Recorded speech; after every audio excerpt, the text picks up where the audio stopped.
Hello, good evening सगळ्यांचं. Trading with sed YouTube चॅनलवरती स्वागत आहे. आता आपण बघणार आहे मार्केट ॲनालिसिस व्हिडिओ, ज्यामध्ये आपण आज झालेलं मार्केटचं प्राईस ॲक्शन डिस्कस करणार आहे. यानंतर आज झालेले दोन्ही ट्रेड डिस्कस करणार आहे. कसं आपण कालच्या लेवल्सला मार्केट आल्यानंतर एक्झिक्युशन केलं आणि आपण ठरवलेले रिझल्ट्स आपण कॅप्चर केलेले आहेत. त्यानंतर आज झालेलं पूर्ण प्राईस ॲक्शनचं बघून उद्यासाठी आपल्याला काय केलं पाहिजे, कुठं असणार आहेत इम्पॉर्टंट लेवल, कुठं ट्रेड घेता येईल, कुठं टार्गेट सेट करता येईल आणि त्यामागचं लॉजिक काय असेल, या सगळ्या गोष्टी आपण या व्हिडिओमध्ये डिस्कस करणार आहे. तर चला व्हिडिओला सुरुवात करूया. तर चॅनलला नवीन असाल तर तुम्ही आपले जुने व्हिडिओज बघून काढा, जेणेकरून आपल्या यूट्यूब चॅनलच्या प्लेलिस्टमध्ये दोन प्लेलिस्ट आहेत. एक मार्केट ॲनालिसिस व्हिडिओ आणि दुसरी म्हणजे लाईव्ह ट्रेडिंगची. तर आपण रोज संध्याकाळी मार्केट ॲनालिसिस, उद्याचं निफ्टीचं प्रेडिक्शन करत असतोय. त्यानुसार बाय लेवल, सेल लेवल, कुठला कॉलमध्ये एंट्री घ्यायची आहे, कुठल्या पुटमध्ये एंट्री घ्यायची आहे आणि कुठं टार्गेट असणार आहे, या सगळ्या गोष्टी आपण त्या व्हिडिओमध्ये डिस्कस केलेल्या असतात. तर हे लेवल्स तिथं काढण्यामागचं कारण काय आहे, हे त्याच्यात लॉजिक मार्केट ॲनालिसिस व्हिडिओमध्ये तुम्हाला मिळून जातील. मार्केट ॲनालिसिसची व्हिडिओ बघून झाली की नेक्स्ट डे म्हणजे त्याच तारखेचा, आता हे समजा 10 डिसेंबर आहे, तर 10 डिसेंबरचं निफ्टी प्रेडिक्शन फॉर 10 डिसेंबर हे मार्केट ॲनालिसिस व्हिडिओ बघायची. यानंतर तुम्ही लाईव्ह स्ट्रीमिंगच्या प्लेलिस्टमध्ये live trade for 10 December, trade 1, trade 2 या नावानं ते येत जातील. तिथं जाऊन तुम्ही लाईव्ह स्ट्रीमिंग बघू शकता की त्या लेवलला आल्यानंतर मार्केट कसं रिॲक्ट केलं आणि आपण कसं एक्झिक्युशन केलेलं आहे, त्या सगळ्या गोष्टी तुम्हाला लाईव्ह स्ट्रीमिंगमध्ये बघायला मिळतील. तर जुने कंटेंट बघून काढा, तुम्हाला मी जे कशा प्रकारे चार्टकडं बघतोय या गोष्टी समजतील. मी काय लॉजिक लावत असतोय एखादी लेवल ड्रॉ करताना ते समजेल आणि सक्सेसफुल ज्या वेळेला आपण होतोय त्यावेळेला कसं काय आपला ट्रेड सक्सेसफुल झाला हे समजायला सुरुवात होईल. एखाद्या वेळेस आपला जो स्टॉप लॉस जातोय त्यावेळेला आपला स्टॉप लॉस का गेला हे पण तुम्हाला समजायला सुरुवात होईल. तर चालेल. तर बघू शकता इथं सगळ्यात पहिला काल आपण इथं बाय साईड एंट्री लेवल दिलं होतं. लॉजिक हेच होतं की ह्या कॅन्डलला आणि या कॅन्डलला इथं रिटेल पार्टिसिपेशन पुट बाईंग केले, ट्रॅप झाल्यात, मार्केट त्याच लेवलला येऊन थांबले. उद्या मार्केट एक पॉझिटिव्ह ओपनिंग, फक्त रिटेस्टला पिन पॉईंट टच करून गेलं की हे मार्केट कुठे जाणार आहे, हायर साईड जाणार आहे, हायर साईड जाणार आहे. तर मार्केटनं तसंच केलं, एक पॉझिटिव्ह ओपनिंग बरोबर आपल्या एंट्री लेवलला ट्रिगर केलं, पिन पॉईंट ट्रिगर दिलं, टच केलं. तिथं आपण 25,700 या कॉलमध्ये एंट्री घेतली, 314 रुपये आपलं टार्गेट होतं, 370 पूर्ण टार्गेट आपल्याला मिळून गेले. यानंतर थोडंफार मार्केट अजून थोडं हायर साईड निघून खाली यायला सुरुवात झालं. या ठिकाणी मार्केटनं आपल्याला एंट्री दिली. एंट्री दिल्या तुम्ही बघू शकताय 26,000चा पुट, एंट्री दिल्या एक प्राईस ऑलमोस्ट स्टॉपलॉस पासून 3 रुपये, 189चा स्टॉपलॉस होता आणि 92 बरोबर 3 रुपये, 89, 90, 91, 92, 3 ते 4 रुपये प्रीमियम स्टॉपलॉसच्या जवळ येऊन पुन्हा एकदा आपल्या टार्गेटकडं गेलेला आहे. दुसऱ्या ट्रेडमध्ये एंट्री 26,000चा पुट, या ठिकाणी एंट्री झाली. त्यानंतर प्राईसनं ही मुवमेंट केली, पिन मारून अप्पर साईड, इथं स्टॉप लॉस आपला पेंडिंग राहिला आणि तिथून पुन्हा एकदा डाऊन साईड मुवमेंट सुरू केली. एक्झॅक्ट आपल्या टार्गेटला हिट केलं आणि मार्केट रिव्हर्स झाले आणि आपण पण तिथं आपल्या टार्गेट लेवलला एक्झिट मारली.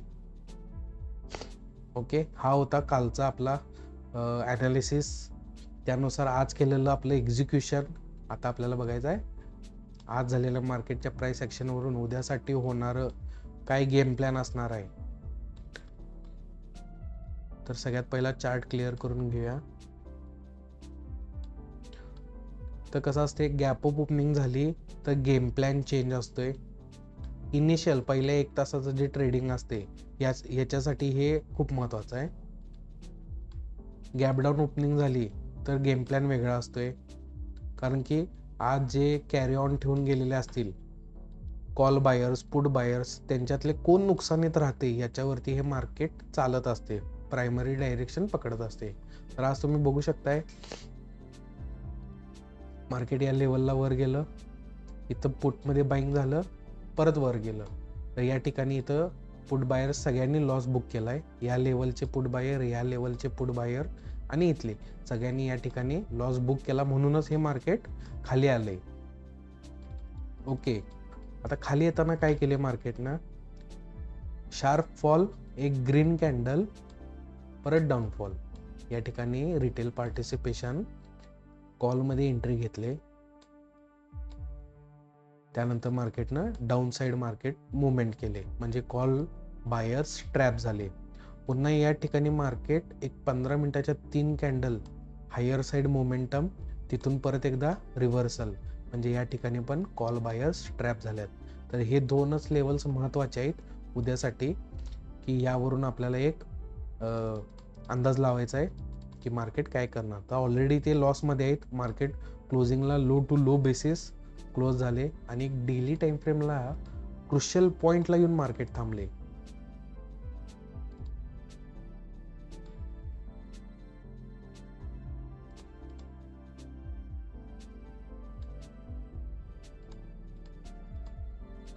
सगळ्यांकडे हा पॉइंट असणार आहे. याच्या खाली एक गॅप आहे. ओके, मार्केटनं परवा दिवशी कसं केलं, कालच्या दिवशी थोडंसं लेवलच्या खाली सोडला आणि तिथनं पूर्ण युटर्न मारलेला. आता पुन्हा एकदा मार्केट त्याच लेवलला येऊन क्लोजिंग द्यायला लागले. मेक और ब्रेक ज्याला म्हणतोय आपण,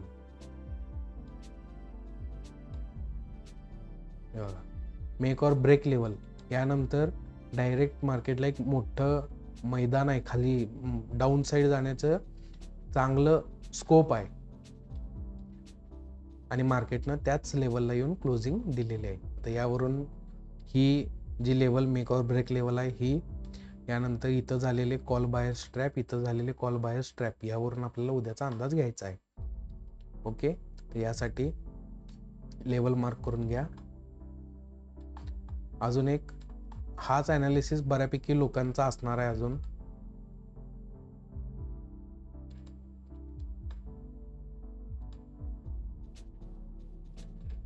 या ठिकाणी मार्केट काय होतं, डाऊन ट्रेंडमध्ये सुरू होतं.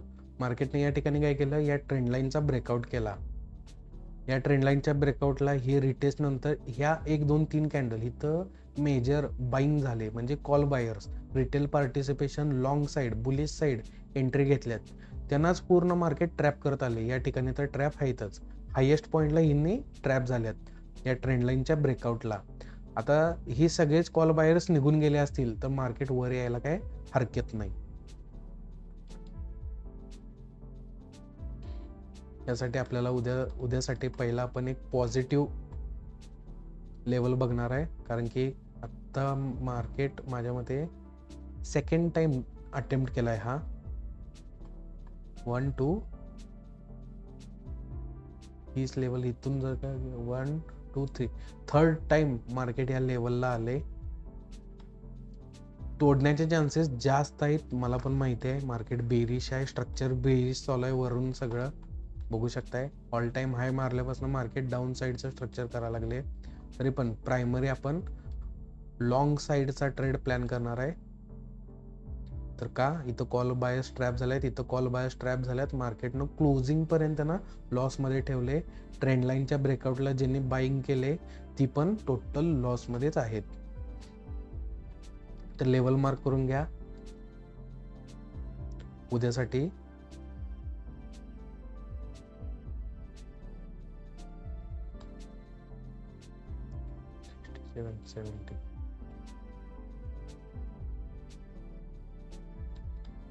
$25,770 25,770 हे असणार उद्यासाठीचं आपलं बाय साईड एंट्री लेवल.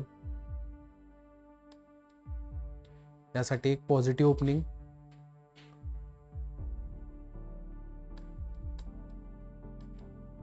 यासाठी उद्या आपल्याला काय पाहिजे, एक पॉझिटिव्ह ओपनिंग. यानंतर आपल्या बरोबर बाय साईड एंट्री लेवलला रिटेस्ट आणि तिथून एक 40 to 50 point higher side momentum.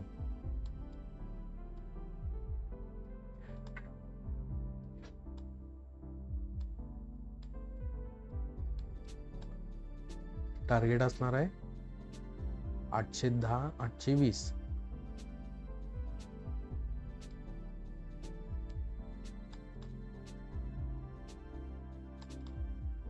Target पण मार्क करून घ्या.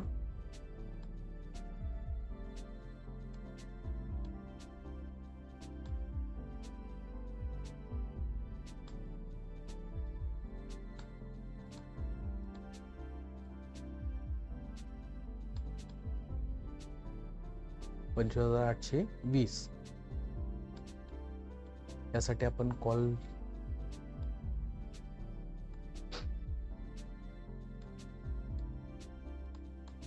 स्ट्राईक नोट करून घ्या. 25,000 25,600 call at current market price.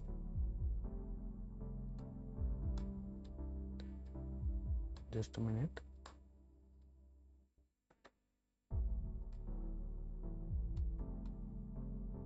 Okay fine. 25,600चा कॉल याच स्ट्राईक मध्ये आपल्याला एंट्री घ्यायची आहे.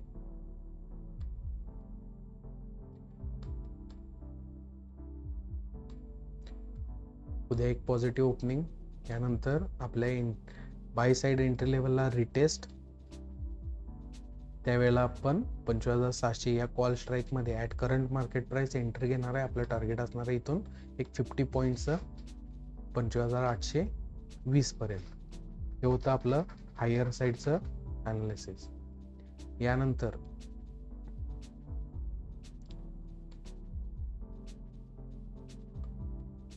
लेवल मार्क करून घ्या डाऊन साइड साठी.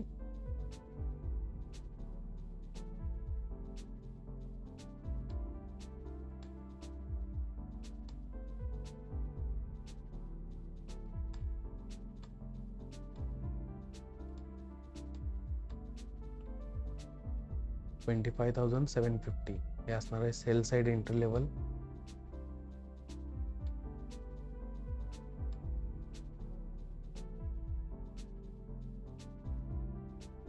एक गॅप डाऊन ओपनिंग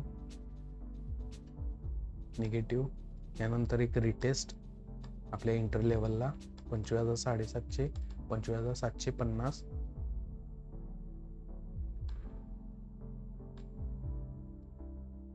तिथून एक 70 पॉईंटचं मोमेंटम.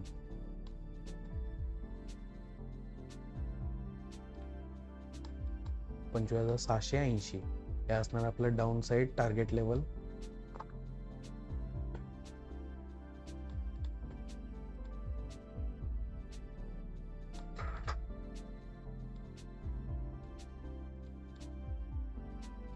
साठी एक निगेटिव्ह ओपनिंग आपल्या सेल साइड एंट्री लेवलला रिटेस्ट आणि तिथून पुन्हा एकदा down side momentum market carry करणार.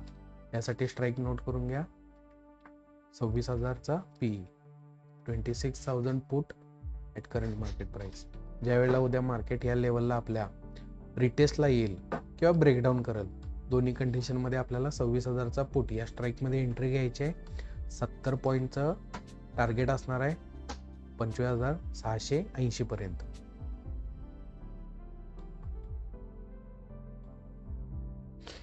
ओके, यामध्ये लॉजिक काय आहे?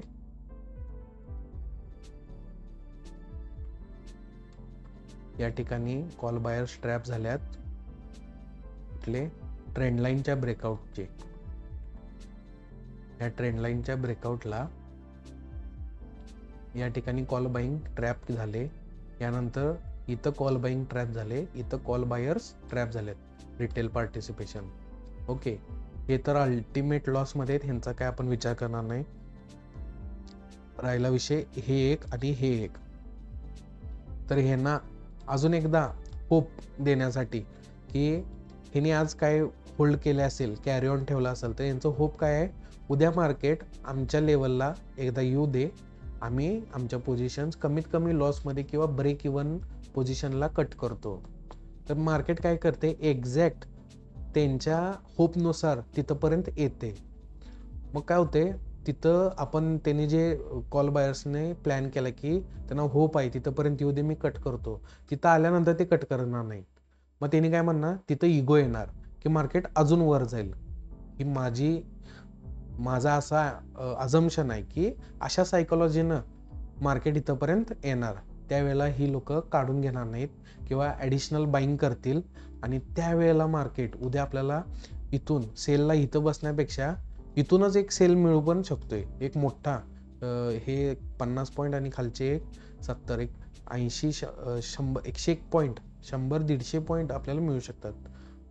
25,820, 680, 140 पॉईंटचं मोमेंटम आपल्याला डाऊन साईड मिळू शकते. आपल्याला काय करायचं आहे, यात एक 70 पॉईंटचं खाली कॅप्चर करायचं आहे, 50 पॉईंट वर कॅप्चर करायचं आहे. तर मार्केट ह्या लोकांना होप देण्यासाठी, एक स्मार्ट एक्झिट देण्यासाठी इथंपर्यंत येणार. त्यावेळेला ती लोक इथे एक्झिट करणार नाहीत, मार्केट इथं थोडा वेळ थांबणार आणि त्यानंतर मार्केट हे रिव्हर्सल होणार आहे, असा माझं व्हिजन आहे. आणि डाऊन साईडला आपण एवढ्या खाली का बसा लागलोय, तर समजा हे सगळं ट्रॅप वगैरे सगळं राहिलं, मार्केट जर काही हे स्ट्रक्चरच फॉलो करत जाणार असेल तर मार्केटला आता हे स्ट्रक्चर करायचं आहे. काय कराले market, higher highs higher lows, higher high higher low, higher high higher low, sorry low high low, lower high lower low, lower high lower low. तर हा जर का लोअर हाय होता तर आता मार्केटनं लोअर लो क्रिएट करायला इथं यायला पाहिजे. तर यानुसार आपलं इथं सेल साईड एंट्री लेवल आपण प्लॅन केल्या. मार्केटच्या स्ट्रक्चरच्या या मुवमेंटला आपल्याला हा ट्रेड प्लेस करायचा आहे. आणि जरी हे या स्ट्रक्चरचं इथं ब्रेक येणार असेल तर आपला हा ट्रेड बरोबर येतोय. इवन लोअर हाय क्रिएट करायला जरी मार्केट इथे येणार असेल तरी पण आपला हा ट्रेड या ठिकाणी बरोबर बसतोय. तर मार्केट स्ट्रक्चरनुसार आपले एंट्री लेवल्स बरोबर परफेक्ट आहेत.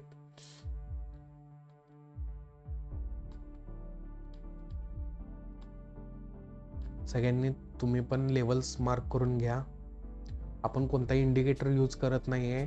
आज झालेल्या मार्केटच्या प्राइस ॲक्शनवरून उद्यासाठी कोण कुठं ट्रॅप झाले आणि त्यांना लॉसमध्ये ठेवण्यासाठी मार्केट कसं बिहेव करू शकते, ह्या एक लॉजिक लावून आपण हे लेवल्स ड्रॉ करत असतोय.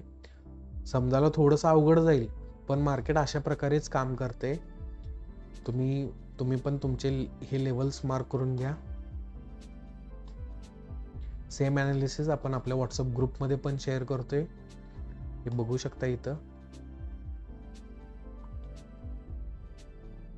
मार्केट ॲनालिसिस, आता जो फोटो घेतलाय हाच ॲनालिसिसचा व्हिडिओ फोटो आपला व्हॉट्सअप ग्रुपला जातोय. त्यानंतर मार्केट ॲनालिसिस ही जी व्हिडिओ शूट व्हायला लागलाय हा यूट्यूबवरती अपलोड होतोय. त्यानंतर ज्या वेळेला मार्केट त्या लेवलला एंट्री देईल त्यावेळेला जो काही ट्रेड असेल ते ट्रेड आपण आपल्या लाईव्हमध्ये रिअल टाईममध्ये दाखवतोय. आणि एक मिनिट जेवढा टायपिंग करायला वेळ लागतोय तेवढ्यात आपल्या व्हॉट्सअप ग्रुपला मिळून जाईल. त्यानंतर त्याचा जो काही रिझल्ट असेल, ज्यावेळेला लॉस होतोय, स्टॉप लॉस हिट होतात त्यावेळेला SL, ज्यावेळेला टार्गेट हिट होतोय त्यावेळेला ते टार्गेटचे फोटोज, हे सगळे आपल्या या ग्रुपला मिळत असतात. लाईव्ह तुम्ही स्ट्रीमिंग जॉईन पण करू शकताय डायरेक्टली. त्यासाठी चॅनलला सबस्क्राईब करा, बेल आयकनला क्लिक करा, जेणेकरून तुम्हाला मी ज्यावेळेला लाईव्ह स्ट्रीमिंग चालू करते त्यावेळेला नोटिफिकेशन येत राहील. दुसरा ट्रेड ॲक्टिव्ह झाला तर दुसऱ्या ट्रेडचं पण आपण मेसेज पण सेंड करतोय. ज्याला ट्रेड इनिशिएट होते, लाईव्ह स्ट्रीमिंग पण चालू करतोय आणि त्याचे जे काही रिझल्ट्स असतील ते पण आपण आपल्या व्हॉट्सअप ग्रुपमध्ये शेअर करत असतोय.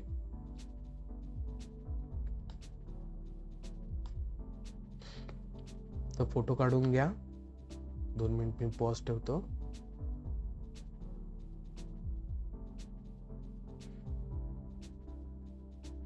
ओके. तर मार्केटमध्ये 2 गोष्टी महत्त्वाच्या आहेत. एक म्हणजे तुमचा ॲनालिसिस, दुसरं म्हणजे त्याचं एक्झिक्युशन.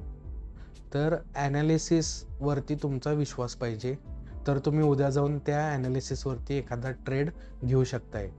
बरं, ॲनालिसिसवरती कॉन्फिडन्स कसा येणार, विश्वास कसा बसणार, तर तुमचं बॅक टेस्टिंग. तुम्ही जे काय आता लॉजिक लावा लागलाय, जे काही इंडिकेटर वापरत असाल, इंडिकेटर एखादी कन्सेप्ट ब्रेकआउटची कन्सेप्ट असू दे, ब्रेकआउट फेलियरची कन्सेप्ट असू दे, एखादं कॅन्डलस्टिक पॅटर्न असू दे, जे काही तुम्ही वापरत असाल आज ट्रेडिंगमध्ये, याचं बॅक टेस्टिंग तुम्ही ज्यावेळेला करताय त्याला त्याचे काहीतरी रिझल्ट्स तुम्हाला समजतात. प्रत्येक वेळेला तर तुमचा ट्रेड चुकणार नाही, प्रत्येक वेळेला काही तो ट्रेड बरोबर येणार पण नाही आहे. मॅन्युअल इंटरप्शन पण काही वेळेला तुमचं लॉस मेकिंग ठरते, किंवा मार्केटचं मोमेंटम असा असते की तुम्ही स्टॉप लॉस ट्रेल केला, तुमचं स्टॉप लॉस हिट केला आणि मार्केट टार्गेटला गेलं. अशा वेळेला तर काय करता येणार नाही. फक्त ज्या दिवशी प्रॉफिट डे म्हणजे कुठला डे, तुम्ही एंट्री घेतली, तुमचा स्टॉप लॉस न हिट होता पूर्ण टार्गेटपर्यंत ते गेले, हा तुमचा प्रॉफिट डे म्हणून तुम्ही धरायचा. लॉस डे म्हणजे काय आहे, तुम्ही काही करा, तुम्ही एंट्री घेतली डायरेक्ट स्टॉप लॉस उडणार आहे. तुम्ही एंट्री घेतली, थोडंसं वर आलं, नंतर स्टॉप लॉस घेतला. तुम्ही एंट्री घेतली, तुमच्या टार्गेटला एक 5 पॉईंट कमी ठेवलं, तिथंपर्यंत गेलं, तिथनं रिव्हर्स झालं, तर ब्रेक इव्हनला बाहेर पडणं हे आपलं काम आहे. आपल्याला माहीत नाही किती ब्रेक इव्हनपर्यंतच येईल, स्टॉप लॉसपर्यंत जाईल, काय माहीत नाही. तर हे जे काही तुम्ही मॅन्युअली काही डिसिजन घेणार आहे, यामध्ये भरपूर व्हेरिएशन येतात. त्यामुळं ज्या दिवशी एंट्री घेतली, पूर्ण टार्गेटपर्यंत न स्टॉप लॉस सोडता गेलं, हा प्रॉफिट डे असणार. एंट्री घेतली, ट्रेलिंगचा एसील उडू दे, डायरेक्ट एसील उडू दे, किंवा थोडासा मीडियम फायद्यात स्टॉप लॉसला टार्गेटला एक 5 पॉईंट जवळ गेला आणि रिव्हर्स झाला, 50% प्रॉफिट, 30% प्रॉफिट तुम्ही बुक केला, ओके डन. हे सगळ्या गोष्टी घडणार आहेत आणि आपल्याला ते एक्सेप्ट करायचे आहेत. तुमचं बॅक टेस्टिंगमध्ये तुम्हाला हे सगळ्या गोष्टी समजणार की बाबा एक 100 मधले आउट ऑफ 100 50 टाइम्स माझं बरोबर येते, मला काही डोकं लावावं लागत नाही. 50 टाइम्स काही ना काहीतरी होणार आहे आणि तुम्ही कमी प्रॉफिट, ब्रेक इव्हन किंवा लॉस, ह्या 3 गोष्टी घडणार आहेत. तर ह्याच्यासाठी आपलं प्रिपरेशन राहते. त्यात तर तुम्हाला कॉन्फिडन्स येते की आपल्या ॲनालिसिसला मार्केट आलं की आपल्याला ऑर्डर पंच करायचे आहेत. ॲज अ ट्रेडर माझं काम काय आहे, मी जे ॲनालिसिस केले, जे काही लॉजिक लावले, भले बरोबर असू दे चुकीचं असू दे, त्या लेवलला मार्केट आल्यावरती कुठल्याही मनात शंका न धरता की तो ऑर्डर पंच करायच्या, जे काही रिझल्ट्स असतील ते तुम्हाला मिळणार आहेत. आजचा सकाळचा ट्रेड, एंट्री घेतल्या घेतल्या ते टार्गेटकडे निघून गेले, तुम्हाला डोकंच लावायचं नाही तिथं, काय ते फायद्यातच जाणार आहे. प्रॉफिट डे ह्यालाच म्हणतात, तुम्ही काहीही डोकं लावा, नाही लावला तरी पण ते पैसे देऊन जाते. लॉस मेकिंग डे असा असतोय ज्यावेळेला तुम्ही कितीही डोकं लावला, कितीही काही, म्हणजे आता असं व्हालंय तसं व्हायला लागले, मला पण समजत असते एक एकदा कंडिशन्स माझ्या फेवरमध्ये आहेत, माझ्या फेवरमध्ये नाही आहेत. फेवरमध्ये असलेल्या कंडिशन्स अर्ध्या तासानं चेंज होतात, अनफेवरमध्ये जातात. काय नाही, त्या दिवशी तुम्ही जे काही डिसिजन घ्याल ते बेस्ट आहे. तुम्ही एक 30 रुपयाचा स्टॉप लॉस मी ठेवते, 15 रुपये गेले, ओके डन. ब्रेक इव्हनला ट्रेड कट झाला, ओके डन. ट्रेलिंगचा स्टॉप लॉस 10-20 रुपये फायद्यात निघाला, ओके डन, काही प्रश्न नाही आहे. त्यानंतर भलेही मार्केट काही करू दे, त्याच्याशी आणि आपला काही संबंध नाही. तर बॅक टेस्टिंगमधनं तुम्हाला कॉन्फिडन्स येणार आहे. बॅक टेस्टिंगचं कॉन्फिडन्समुळे तुम्ही रोज ॲनालिसिस करणार आणि त्या ॲनालिसिसवरती एक्झिक्युशन करायला लागला की तुम्ही एक डिसिप्लिन फॉलो करताय. रोज ॲनालिसिस करणे, त्या लेवलला आलं की एक्झिक्युशन करणे. आपल्याकडून एक्झिक्युशन पार्टमध्ये कुठलाही एरर होता कामा नाही, हेच महत्त्वाचं आहे. एंट्रीला आलं, मी एंट्री नाहीच केली, मला वाटलं की अजून जरासं खाली येईल, तुम्ही डोकं लावायचं नाही. ज्या दिवशी फायदा होणार त्या दिवशी फायदाच होतोय, नुकसान व्हायचं असेल तर त्या दिवशी नुकसानच होणार आहे. प्रॉफिट डेज मिस होता कामा नयेत, लॉस डेज मिस झाले म्हणून तुम्हाला काय पैसे मिळणार नाही आहेत. तर एक्झिक्युशन व्यवस्थित करायचं, प्रॉपर करायचं, 100% अटेम्प्ट करायचं. त्यानंतर जे काही रिवॉर्ड्स असणार ते आपल्याला मिळणार आहेत, जे काही रिझल्ट्स असणार ते आपल्याला मिळणार आहे. यातूनच एक डिसिप्लिन सिस्टम तुमचं डेव्हलप होणार आहे, एक सिस्टमॅटिक ट्रेडिंग तुमचं डेव्हलप होणार आहे आणि तुम्ही day by day as a professional trader म्हणून चांगले रिटर्न्स या मार्केटमधनं काढू शकताय. मी स्वतः काढतोय, तुम्हाला दाखवायला पण लागलोय. यामध्ये फक्त एकच आहे, ज्या वेळेला तुम्ही तुमचं जादा डोकं लावून जादा उचापती काहीतरी कराल, जादा काहीतरी एका दिवशी 5 ट्रेड, एका दिवशी 10 ट्रेड, त्या दिवशी नुकसान होणार आहे. जास्त ट्रेड केल्यानं एखाद्या दिवशी तुम्हाला फायदा होईल, खरं कायम तुम्हाला जास्त ट्रेड केल्यानं जादा प्रॉफिट हे तुम्ही डोक्यातनं काढून द्या. मी माझे नियम ठेवल्यात, डेली 2 ट्रेड इनफ. माझं रिस्क कॅपॅसिटी 30 रुपये पर ट्रेड, 60 रुपीज पर डे. हे पॉईंटमध्ये आहेत, इंटू क्वांटिटी करायचं. तुम्ही 1 लॉटनं करत असाल तर इंटू 75, 10 लॉटनं करत असेल तर इंटू 750 क्वांटिटी. तर मल्टिप्लिकेशन, रिस्क पर ट्रेड 30 रुपीज आणि रिस्क पर डे 60 रुपीज. त्यामुळं एक लिमिटेशन आहे कपॅसिटीची की दिवसाला एका ट्रेड मागं एवढेच आपण रिस्क उचलायची, एका दिवसामागं 2 ट्रेड मागं आपण एवढीच लॉस कपॅसिटी उचलायची. त्यानंतर आपलं सिस्टम बघत राहू मार्केटला, काय प्रश्न नाही, पण कुठलं काही एक्झिक्युशन करायचं नाही. मॅक्स टू मॅक्स 3रा ट्रेड लईत लई, ते पण तुमचं भांडवल असेल तर 3 ट्रेड तुम्ही करू शकताय. 3च्या वर ट्रेडिंग मी तर रिकमेंड करणारच नाही. तर कमीत कमी ट्रेडिंग, त्यानंतर जे काही असतील ते रिझल्ट तुम्हाला मिळून जातील. मार्केट एक लॉंग टर्ममध्ये तुम्हाला ऑपॉर्च्युनिटीज देणार आहे. तुमचं फक्त सर्वायवल त्यामध्ये पाहिजे. चांगल्या ऑपॉर्च्युनिटीजमध्ये तुमचं ट्रेड असणं गरजेचं आहे. त्या ऑपॉर्च्युनिटीज मिळून जातील. आणि एक फेज असतोय जिथं प्रॉफिट लॉस, एक ब्रेक इव्हन किंवा निगेटिव्ह ब्रेक इव्हन म्हटलं तर चालेल. एक डाऊन फेज जिथे तुम्ही पैसे मिळवत नसताय पण सर्वाईव्ह होणं गरजेचं असते. 3 ट्रेड नुकसानीत गेले म्हणून 4था ट्रेड करायचं नाही, असं कधी करायचं नाही. सगळे अटेम्प्ट करायचे, त्यानंतरच तुम्ही म्हणून सांगू शकताय एखादं सिस्टम प्रॉफिटेबल आहे की लॉस मेकिंग आहे. तर चालेल, सिस्टमॅटिकली ॲनालिसिस करा, बॅक टेस्टिंगमध्ये कॉन्फिडन्स मिळेल, एक्झिक्युशन व्यवस्थित करा, प्रॉपर करा. त्यामुळे तुम्हाला तुमचं सिस्टम, तुमचं ट्रेडिंग सिस्टम डेव्हलप होईल, तुमचा स्वतःमध्ये एक कॉन्फिडन्स डेव्हलप होईल आणि रोज त्याच पॅटर्नला फॉलो करत राहा. यालाच म्हणतात कन्सिस्टन्सी. तर चालेल, अजून काही तुमच्या मनात क्वेरी असतील, ट्रेडिंग करायला लागल्यात भरपूर जण म्हणजे भरपूर जण. मी 4 वर्षामागे जेव्हा शिकत होतो एवढी लोक ट्रेडिंग करत नव्हते. आज माझा मित्र परिवारमध्ये असं कोण नाही की ज्याला ट्रेडिंग माहीत नाही. मी रेसिडेन्शियल एरियात जिथं राहतोय असं कोण नाही ज्याला ट्रेडिंग माहीत नाही. इवन मार्केटमध्ये म्हणा किंवा सराउंडिंगमध्ये ज्या लोकांना माहीत नसलं पाहिजे, लो इन्कम ग्रुपवाले, ती पण आज FNO ट्रेडिंग करायला लागल्यात. म्हणजे हे FNOचं क्रेज किती वाढले हे तुम्हाला माहितीच आहे. तर त्या लोकांपर्यंत माझा एक चांगला सपोर्ट, माझी एक चांगली कम्युनिटी मला बिल्ड करायची आहे. मी कसं चार्टकडं बघतोय, माझे काय ट्रेड्स आहेत हे मी ओपनली तुम्हाला द्यायला लागलोय. तर तुम्ही या व्हॉट्सअप नंबरला, इंस्टाग्राम हँडलला तुम्ही मला मेसेज करू शकता. जो काही तुम्हाला सपोर्ट पाहिजे आहे लर्निंगमध्ये, ट्रेडिंगमध्ये, मी माझ्या परीनं तुम्हाला प्रोव्हाइड करेन. तुम्ही मला मेसेज करू शकताय. आपल्या व्हॉट्सअप ग्रुपला तुम्ही जॉईन होऊ शकताय. माझे ट्रेड तुम्ही बघू शकताय आणि त्यातून तुम्हाला जे काही चांगलं शिकायला मिळेल ते तुम्ही घेऊ शकताय. चालेल, आताचा व्हिडिओ इथेच थांबूया. भेटूया उद्या सकाळी लाईव्ह स्ट्रीमिंगमध्ये. धन्यवाद.